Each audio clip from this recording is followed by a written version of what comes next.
welcome to today's talk. We will be talking about the natural solutions to neuropathy today. My name is Adriana Echevarria. I'm a holistic healthcare practitioner, and I'm here today with Dr. Sandra Bevacqua. So just as a quick about her, Dr. Sandra Bevacqua is a PhD in Molecular and Cellular Biology with additional expertise in genetic engineering, nutrition, and human biology. She is the progenitor of a web-based practice that largely focuses on balancing individuals' blood chemistries and hormones through natural means. All right, well, let's get started. As a leading question, what is neuropathy and what are its causes? Well, neuropathy is really a word that means that there's damage done to nerves. Okay, so it's nerve damage, and it's going to cause some kind of symptom, usually. Pain, numbness, tingling. It could be like a buzziness to the extremities. The fingers and toes are very common places to feel neuropathy. It could feel like burning, and it can cause muscle weakness in the body, just anywhere in the body. So a weakness.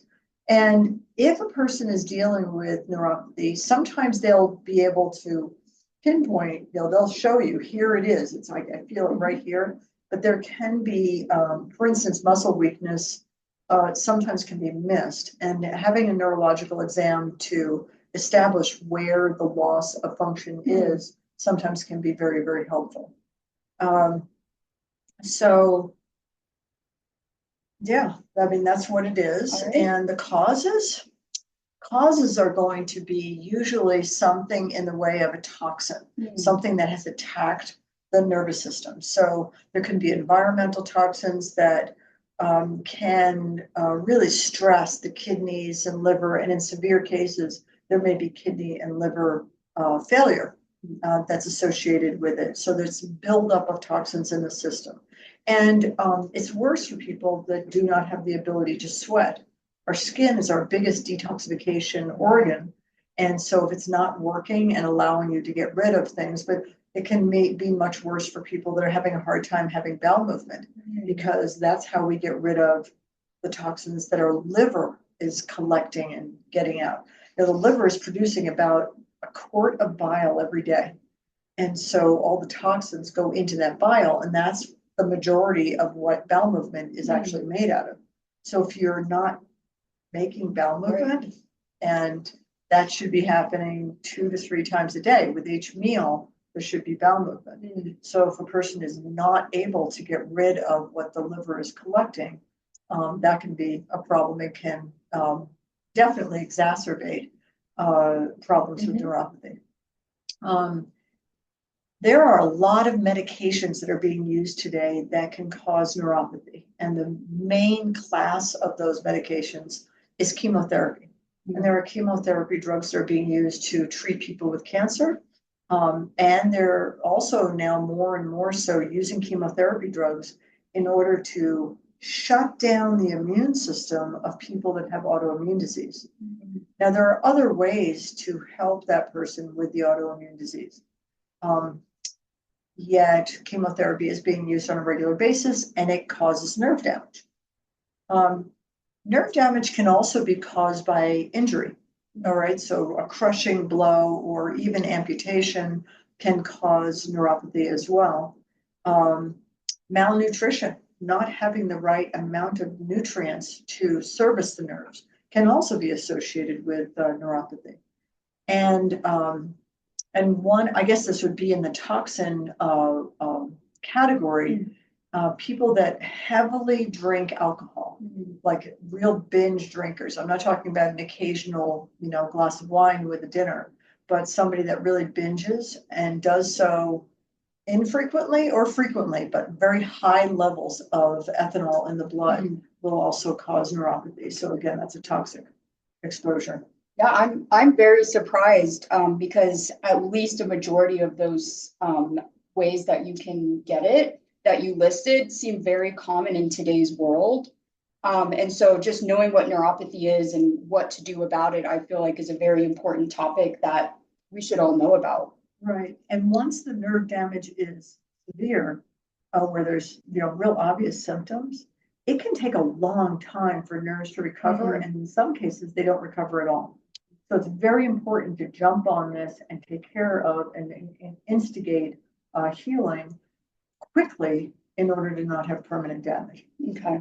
So just for our audience to be able to navigate this in better detail, who would you say would be at most risk for developing neuropathy based on the methods that you just explained? Well, those who have a significant diagnosis and are being treated with chemotherapy would be the number one group. Any kind of medication that's being taken that is known to cause damage to the nervous tissue, right?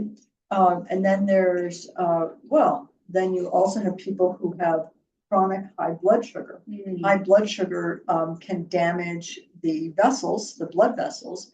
And if the blood vessels are not serving the periphery or the tips of your fingers and toes and in like the brain and lungs, areas where there's very tiny little capillaries, if they get damaged, then the nerves in that area can be damaged temporarily or permanently. So neuropathy in diabetics is actually quite common. And going in that direction, if there is a diabetic, I mean, anyone with a blood chemistry hemoglobin A1C test that is greater than 5.8 for an extended period of time is more likely to have neuropathy. Someone who constantly is spiking their blood sugar and allowing the triglycerides to go high. Triglycerides go high because the liver can't handle the sugar. And so that person, anything like triglycerides over 100, they are at risk for neuropathy. Anyone with a fasting insulin that's over 5.5, some people don't really respond with the hemoglobin A1C. You can't see it there, but the insulin, the fasting insulin will start going higher than normal. And like I said before, anyone who's really binging on alcohol, okay? Right. If they're, and you mentioned to me one day about someone who didn't feel like they were having a good time unless they blacked out with the alcohol. That one. Yeah. So that would be a problem. Also, here's another class. There's certain vitamins that if you have toxic amounts in your blood, you can actually get neuropathy from that.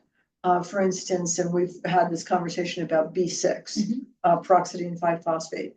If you are taking it like in a supplement, and there's a lot of B6 in a lot of supplements, so people sometimes are getting much more than they realize because it's coming in multiple different supplements.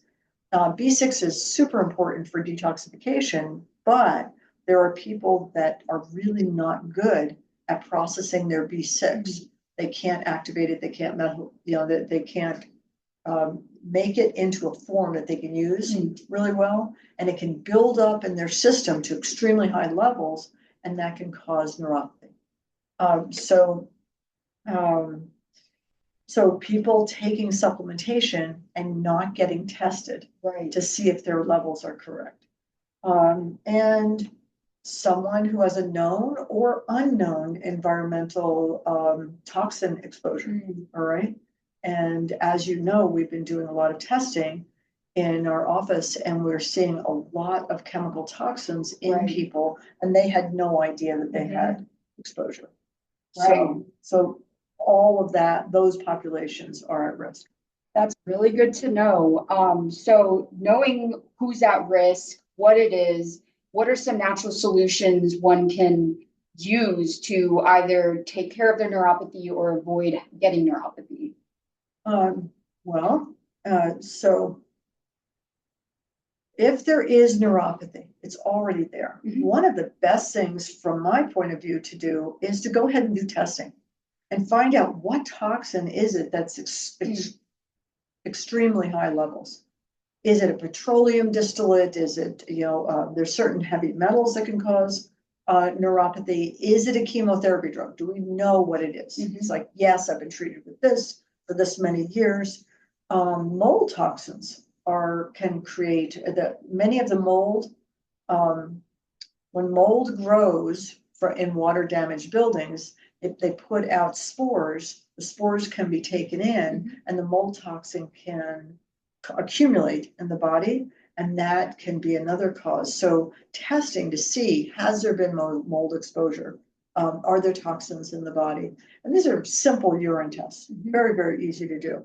And looking for common chemicals like pesticides, herbicides, fungicides, flame retardants, these sorts of things. So looking to see if we can know what the chemical is, then it's super easy to open up those pathways in the body and get it out of the body, all right, for most people, unless they have genetic mutations that are blocking them, in which case they do need the care of a healthcare provider. I mean, it's nice to have a provider that specializes in detoxification to help them with that. Also, I'm going to say people need to be more attentive to their B vitamins. B vitamins are essential for breaking down molecules that accumulate in the body. So if you don't have the right amount of your B vitamins, you're not going to be able to break down whatever it is. So in the case of someone that's getting medication, the medications are going to leave by way of a particular pathway. Whatever nutrients are needed to drive that pathway are going to become depleted in that person. And a simple blood test will tell you that. And so simple, you just put that nutrient back in, whatever's missing. And we've seen it over and over again. We see people that have, it's not that they have low levels, they have none. Absolutely none. Very prevalent, more than one would think. More than one would think, right? And also the way that the chemical or the medication is damaging the tissue is by way of a process called oxidation. Oxidation is the type of damage that's happening. So one of the things we can do is take in antioxidants. Antioxidants are stopping oxidation. So what are the antioxidants? That's your vitamin A type vitamins, vitamin C, alpha lipoic acid, the vitamin E type vitamins, vitamin D, making sure all of those are in normal levels and doing blood tests to find out if in fact a person has normal levels is so simple and so cheap and easy to do, and going ahead and giving them the nutrients that they need. The master antioxidant and best protector, like if someone is taking in a chemical that's going to cause them neuropathy, they've decided, yes, I'm going to do this chemotherapy, and they already told me it can cause neuropathy, the best way to protect them is with glutathione. All those other antioxidants are important too, but glutathione is the master detox molecule. And it can be used to protect that person and help them to recover nerve function even after there's damage. And also the nerves are really, nervous tissue needs a lot of fat. So it's not just antioxidants and B vitamins, but healthy oils in the diet are very, very important. And taking in foods that are rich in those, the healthy oils that people all know about, olive oil and coconut oil and, the different seed oils are very, very helpful. And oil from fresh fish, wild fish that has lived at the bottom of the ocean. If it's lived in deep waters, it's producing DHA, EPA, eicosapentaenoic acid, dexahexaenoic acid. These oils serve the nerves and the brain. They're essential oils for our health. And that can be a really great way to not only decrease inflammation in the body, but repair the nerves. Wow. Very enlightening, and good to know. Good to know that we have the option to get tested, be able to avoid it, or at least address it if we already have it. Very empowering. So thank you so much for the information. You're very, very welcome. Now I know she mentioned a lot about B vitamins, and we do have a video on B vitamins on our channel, the ABCs of balancing Bs. So you can go ahead and check that out if you're interested. If you have any questions or would like more information, go ahead and visit our website at drsandybevacqua.com. Other than that, I hope you have a great day and thank you for listening. Bye-bye, everyone.